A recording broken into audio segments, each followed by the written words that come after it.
Hello and welcome to my channel. Today we're going to talk about the pattern matching in sequences. Pattern matching with the match cases statement, as suggested in PEP 634, is one of the most noticeable updates in Python 3.10. And I'm using Python 3.10 interpreter today. And say we have a couple of functions which kind of are completely independent. First one, playing a message, so you're passing a string, and we use this OS system to say the message. This works best in Mac OS. And we have another function for checking if it is a string is the palindrome, so basically it's the same backward and forward. And another one which is the panagram, checking that all the alphabets are in the string that we have passed into this.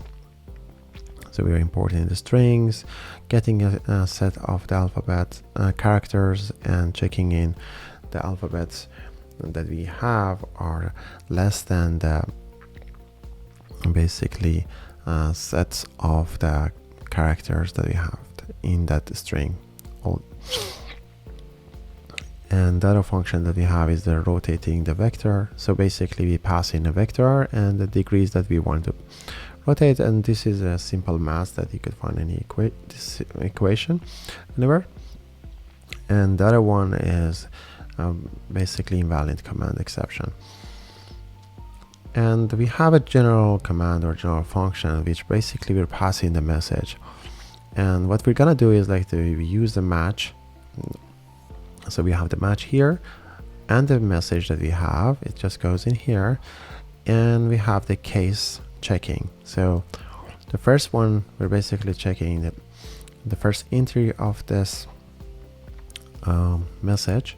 So going back to the message is a list, contains certain number of the items in it, and the first one we're checking if it is has the play written here, and there's a string here. We could add basically some checking on this and make sure that this is a string.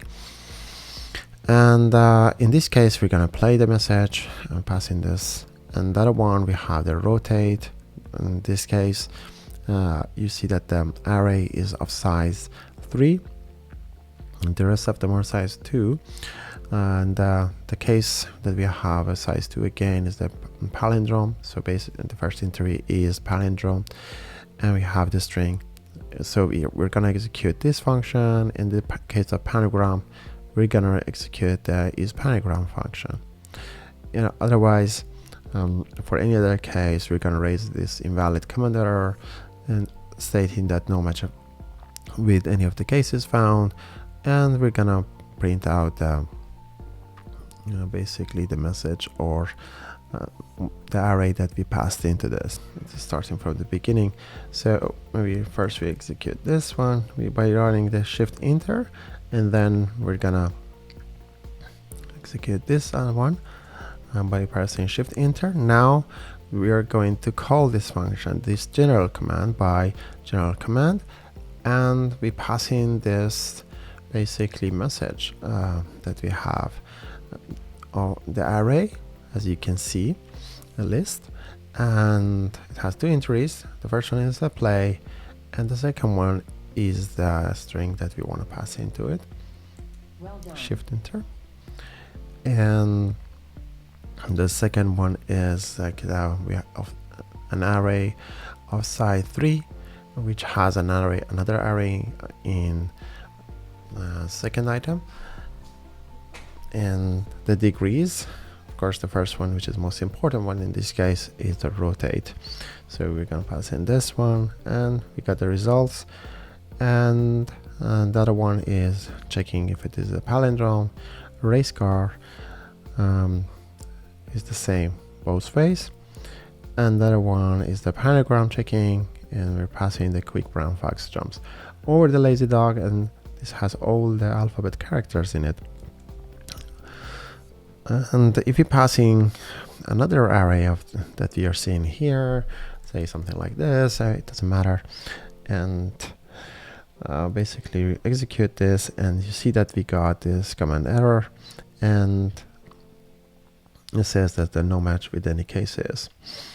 So basically what we have is with the match case is a more advanced type of unpacking, which is called destructuring, and it has fundamental advantages over the switch that we have in C++.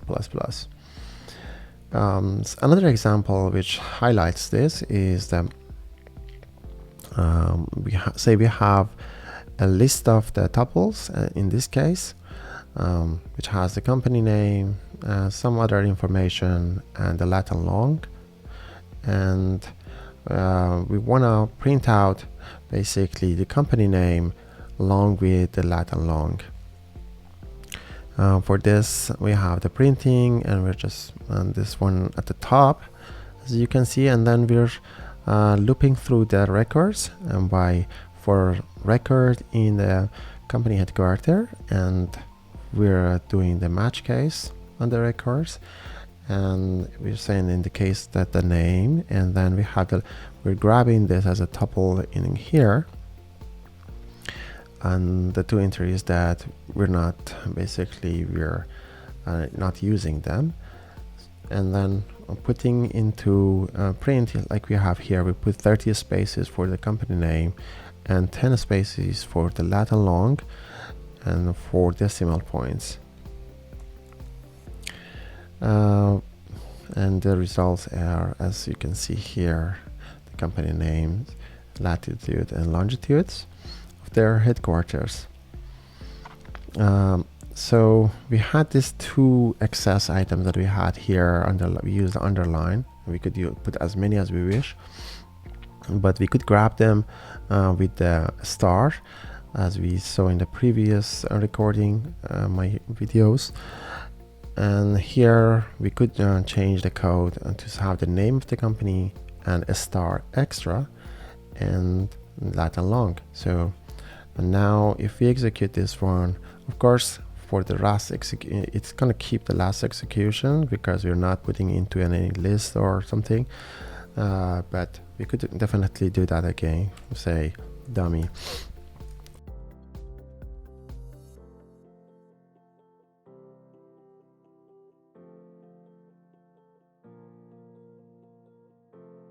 So if we execute this one, the dummy should hold the last entry, as you can see here.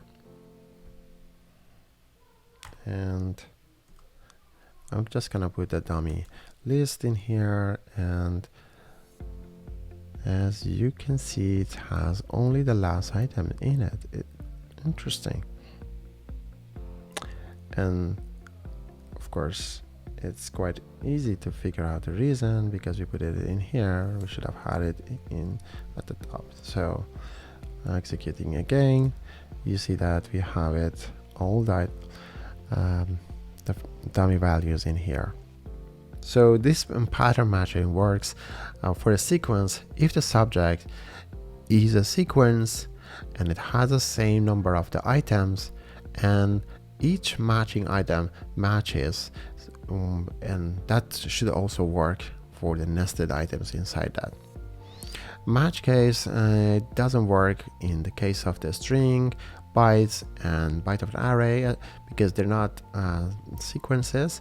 For example, if we pass in 509, we don't expect it to be basically iterable. It's basically a single atomic value, and that doesn't work. However, if we have something like a number of the phone, we could basically treat this and convert to it a string and use that one. Say for instance we have we want to have a function, say phone location, we pass in the phone. Of course, if it is a string, this should work fine.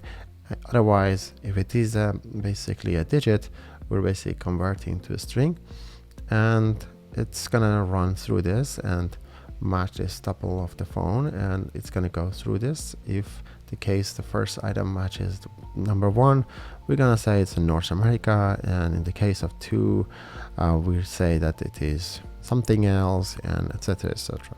So say we have this function defined, and when we pass in this basically string, this should be